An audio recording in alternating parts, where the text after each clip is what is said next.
Hello my friends. Welcome to the Diary Stories channel. Today, I'm going to share a new exciting story with you, and as always, I'll draw my conclusions and give advice to the main character of this story. Don't forget to subscribe to the channel, hit the like button, and leave your comments. Let's get started. I hate it when she answers my question with a question. Without hesitation, she does it every time, no matter what the question or answer is. She answers my question with a question. She does it every time. Megan, what are we having for dinner? Does it look like what I made, Megan? Where do you want to move the chair, Harold? Where did I say I wanted to do that, Megan? You look sexy in that teddy bear. How about you ruin the sheets? What, don't I look sexy in my flannel pajamas? Doesn't matter the topic, my questions are always answered with a question. The only time she failed to answer my question was the very last question I ever asked her. What is the question? 5 simple little words with a question mark. But the hardest question to answer, why should I want to stay? That was the one question she didn't have an answer for. The bad thing was that I knew she couldn't answer that question. Cheaters can never do that. They can give you the typical excuses, but when it comes down to it, they don't know the answer. It just makes them see the truth from the beginning. I should have known it would come to this. My marriage was doomed from the beginning. I should have just listened to my father and followed the rules. My father taught me the 10 rules a man should live by. Life is fun until you mess it up. Work is only hard when you don't want to do it.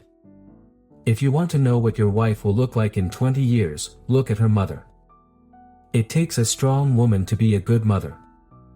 Friends are ponderous, but true brothers are forever.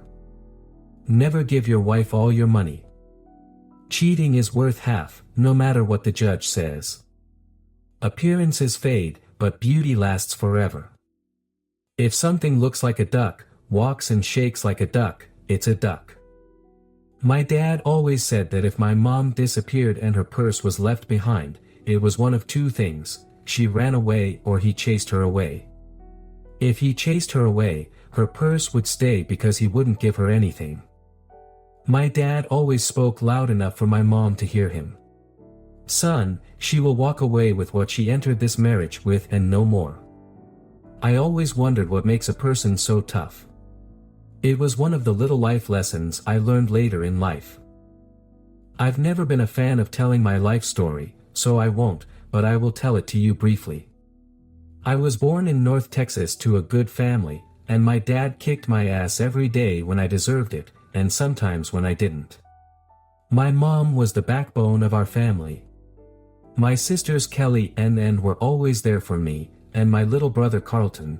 Carlton is a jerk, but overall a good brother. Then there's Megan. I met Megan in 8th grade.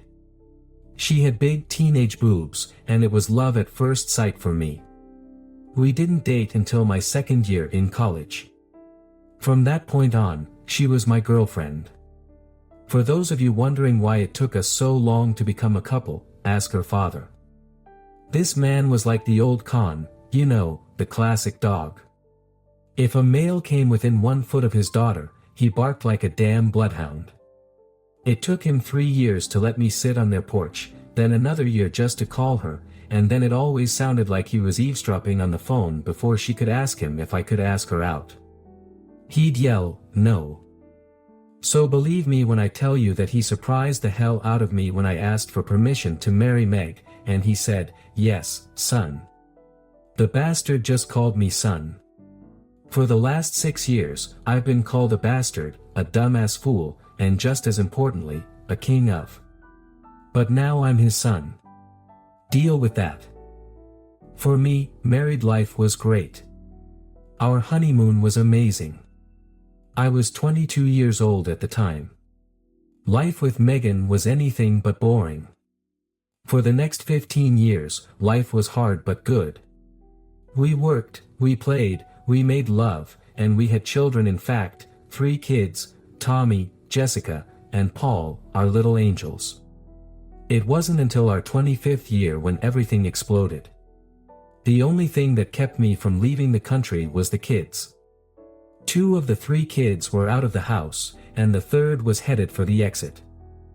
Tommy was at the University of Florida, Jessica was at UCLA in Knoxville, and Paul had just graduated from high school and was on his way to Gainesville. But being a male child, he just had to have a lot of fun at his last night home. Paul acted like an ass and tried to drive home drunk. He hit a pole and ended up in the hospital. He was in critical condition. Megan and I rushed him to the hospital. They removed his spleen, he had a collapsed lung, and needed a kidney. He needed a donor immediately. The doctor asked if he could do a blood test to determine if I was a match for him. Megan threw us a strange look like she was trying to figure something out. Then she said, "You don't have to worry. He isn't Paul's father." I backed up and looked at her. I went to grab her, but the doctor stopped me and told me not to do it. Now I asked her what the hell she was talking about. The doctor told her that she needed to bring her father here to save Paul. I turned and walked away. Then I stopped, turned back around, dropped my wedding ring on the floor, and walked into the room to see Paul. I couldn't even think about the fact that he wasn't my son at this point. I just wanted him to get the help he needed. When Megan and the doctor entered the room, I turned and walked out. The doctor grabbed my hand and told me I needed to stay because Paul needed both of us right now. So I stayed. Later that night, Paul's father came in. About an hour later, my brother Carlton showed up. I was about to go and tell him what was going on when I saw that blood had been drawn. Paul's father was Megan's brother-in-law. My brother Carlton. Then he, the doctor, and Megan left the room. I had my own answer. Carlton came in, trying to explain what happened. I left the room. It was too much for me to handle. When I went out to the waiting room, Carlton's wife Abby was sitting there with her arms around her head, crying. I didn't know if it was because of Paul or because of what she had found out about Carlton and Megan. Either way, it didn't matter. Both problems were ruined. The doctor came over and asked if he could talk to me for a second. He told me that I needed to pull myself together and be there for Paul and Megan.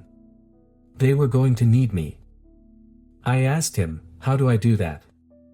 You're such a big man. Tell me, how can I be there for this? Did she just tell me my son is my nephew?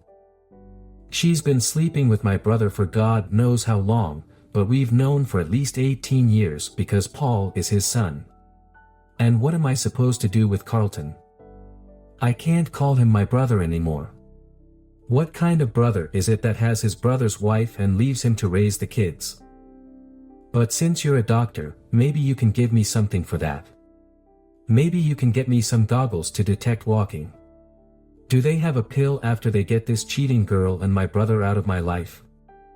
An affair, maybe. You know, a way to erase that from my memory." That's what I thought. So get off my back and try to fix Paul. You can't help my marriage or my life. The doc shook his head, then turned and walked back to Paul's room. I walked over to Abby and asked what Carlton had told her. She said that all 3 of my children were his children. Carlton said that Megan had told him that I was infertile. That was new to me. And how would she know? I was only in the hospital for one reason, and I was 10 years old at the time. Something was going on, and I needed to find answers. It was 11:30 the next morning before the doctor told us that Paul was going to be okay. Carlton's kidney was a perfect match. I was headed for the exit when Megan and the doctor ran up to me just as the door was closing. Megan went to grab me when the doctor stopped her. I would spit in her face. Megan asked where I was going. "What about our son Paul?" That struck me as funny. Our son. I turned and walked away. I got home around 2:30 in the afternoon. After a brief stop at Home Depot for a couple of sets of locks, I changed the locks on the house. Then I started packing Megan's clothes. I had 4 bags packed before I got the first call. It was her dad, who wanted to come over and talk before I did something stupid. Some people like what? I asked him. Come on, Papa. What reason do I have to do something stupid? Before he could say another word, I threw the phone down. As I packed Megan's things, it made me think about Paul and everything that had happened. It made me revisit all the long discussions in psychology class, nature versus nurture. Did Paul's DNA make him my son? Of course, in my heart, he was mine from the first moments of his life. From his first steps, from the moment he first caught a soccer ball, his first fight, his first date, his first kiss. Talking to him about the birds and the bees, all of those things made him my son, didn't they? But when he really needed his father, the truth was I wasn't. When he needed blood and kidneys, both of which I would have gladly given him, I couldn't. At the times when he really needed it, I could only sit there helplessly because Megan turned out to be a cheater and a goober. The moment the doctor said he needed a kidney, he was not my son. My family name would continue, but what about my branch of the family tree? There would be no Harold Paxton branch. Of course, there were 7 sprouts on Carlton's branch, the 4 children he had with Abby and the 3 children with Megan. That made Carlton the family stud. I had to stop thinking for a while because I was giving myself a vacation. I walked over to the refrigerator, grabbed a beer, and sat down in my deep chair. I was just turning on the TV when I heard some cars pulling up. I didn't move. I sat there drinking my beer and listened to them banging on the door. It sounded like there were 4 or 5 people. They had been knocking for about 10 minutes when Megan pulled up. I think it was my dad telling her to open the door with his key. I bet they were pretty surprised when her key didn't work. After I finished my beer, I grabbed my gun off the table, walked over, and unlocked the door. I asked my dad what they wanted. My father, the company rep, asked why I had a gun. I told him it was to keep uninvited guests out. I asked them again, what did they want? My father was the first to speak. He asked if they could come in and talk to me. I told them sure, as long as Carlton and Megan weren't with them. Megan was sitting on the porch crying, while Carlton was about to show me what kind of man he was. That was until he heard me push back the slide on my Desert Eagle. I think that was the moment they realized it wasn't going to go the way they thought it would. For the next 2 hours, they blabbered on. Everyone knew except Abby and me. I couldn't believe that these people were my relatives. My father, the man who taught me how to deal with my cheating wife, now wanted me to live with her. Strange how being a grandparent can cloud your thinking. Son, she did what she had to do. She gave you the family you wanted. You need to calm down and realize how Megan felt. I didn't do that, and I wasn't going to try to do that. I'm done. Screw them all. I will never understand how a woman wanting a child can be a reason to go and get laid to accomplish her goal. Is there any difference for a man who wants to have a child with his wife, only to find out she can't have one for him? Oops, I forgot that only women can be allowed to cheat under these guidelines. It seems only another woman can understand what it's like to not be able to give birth. I think men don't want families who don't want to watch their baby grow in their coo's belly. They don't experience the joy of taking care of their loved one, their life partner during that time. I guess I'm not a man then. With all the nonsense they were spouting, and it was just about how I need to think about kids and how to keep the family together. They were giving me all this about how women can't pass out when they can't have kids and about how women are emotional beings and need to continue to procreate. Then they hit me with this blessing from above. That's when I couldn't take it anymore and told them all to get the hell out. She's a cheater, and bore my brother's children. That's a blessing. If it's a blessing, I need to change my beliefs. Turns out my mom told her I couldn't have kids because I had yellow fever when I was 10. She told Megan but forgot to tell me. Mom, after I put them all out, about an hour later, the kids showed up. They told me that Megan had called them but told them to come to her parents' house first. They came home first. I spent the next hour explaining to them what had happened. I wasn't holding anything back. Jessica didn't believe it. She called and made an appointment to get blood for DNA testing. Then she was going to see Megan. Tommy said it didn't matter because I was his father, no matter what, but he went along with Jessica's plan because he needed to know. The next day, we all went to the hospital, checked on Paul, and then had blood drawn for testing. After that, Jessica went to visit Megan. Tommy and I watched Paul for a few hours, and then we went back to the house. Needless to say, the atmosphere in the house was very tense for the next few days. On the third day, we got a call from the hospital with the results. Turns out only Jessica was mine. There were so many blank shots that Tommy got angry and left because it meant Megan had been cheating since the second year of our marriage. Not 2 years later, she got pregnant with Tommy. 18 months later, I filed for divorce the same day the results came back. I gave my attorney the results of the DNA test. I didn't want 50-50, I wanted everything. You see, I'm a firm believer in equal rights. When a man cheats, everyone yells, "Take him to the cleaners." Don't get mad, get everything. But when it's a man being cheated on, it's, "What did you do? Are you sure? Maybe it's hormones. You need to give her some help instead of divorcing her." I can't tell you how many friends I lost in the days that followed.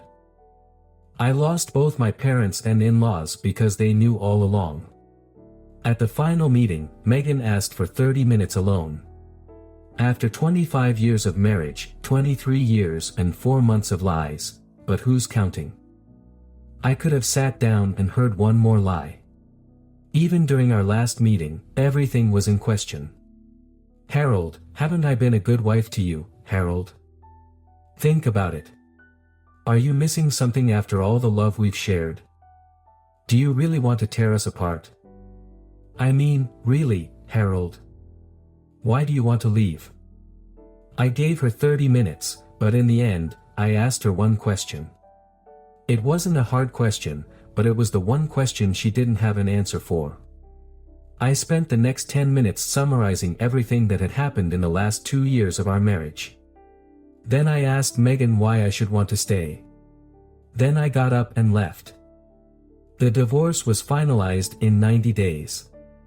No alimony on my part, no child support, nothing.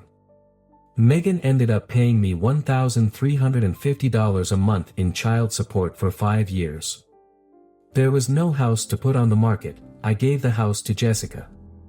I lived there for free.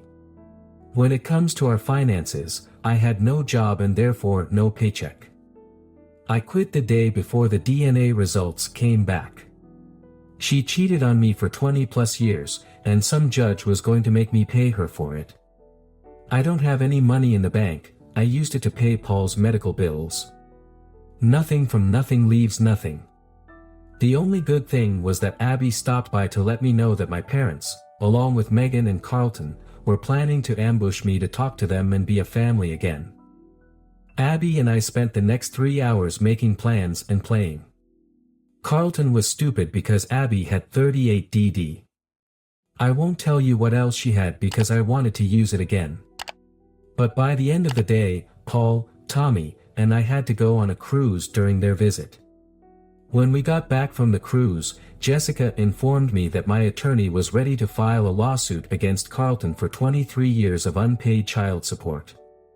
We were asking for $350,000 for each child, college, cars, and all. After all, kids are expensive. As soon as the suit was filed, Abby filed for divorce. I never adopted Paul or Tommy, they didn't want me to. They knew I was a father if not by blood, then out of love for being there for them. Paul said no one could make a real cuckold out of me just because his mother was a screw-up and I wasn't. Tommy agreed. It's been 10 years, I'm 62, have 5 and 10-year-old kids. My wife Abby is 52.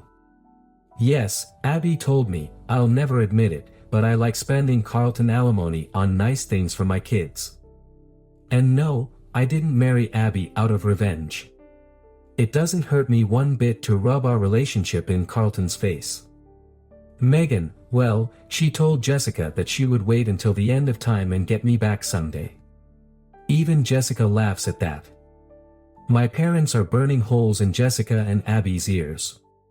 Please invite Harold to come visit us. We're going to die soon, and he's going to hate himself for not being here, hate myself for missing the lives of those who wanted to toot my horn by calling themselves my loved ones. But forgive them? That's unlikely. I'll consider forgiving them on their deathbed, but that's also unlikely. I mean, they're 80 and 82, and they have Carlton. I've got to go, the kids are spending the night with Jessica and Paul. My conclusion to this story and advice to the author.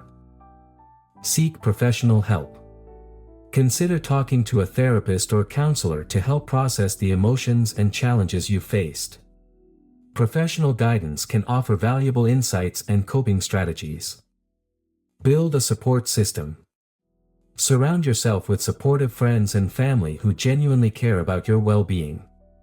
Sharing your thoughts and feelings with trusted individuals can provide emotional support and understanding. Focus on self-reflection. Take the time to reflect on your own needs, desires, and personal growth. Use this period as an opportunity for self-discovery and to redefine your life goals. Channel emotions positively. Channel your emotions into positive outlets such as engaging in hobbies, physical activities, or creative pursuits. This can be therapeutic and help you maintain a healthy emotional balance. Consider continued legal advice. If legal matters persist, stay informed about your rights and obligations. Consult with your attorney regularly to ensure you're making informed decisions. Prioritize your children. If you have children, focus on maintaining a healthy relationship with them. Ensure they feel loved and supported, and try to shield them from unnecessary conflict. Look to the future. While acknowledging the past is crucial for healing, shift your focus towards the future. Set new goals, explore new interests, and embrace the possibilities that lie ahead. Practice forgiveness. Forgiving those who have wronged you doesn't condone their actions, but it frees you from carrying the burden of resentment. It's a gift to yourself, allowing you to move forward with a lighter heart. Stay open to relationships. If you're comfortable, consider building new relationships or strengthening existing ones. Healthy connections can contribute significantly to your emotional well-being. Celebrate your strength. Acknowledge your resilience and strength in facing difficult circumstances. Every step you take towards healing is a testament to your inner fortitude. Be proud of the progress you make along the way.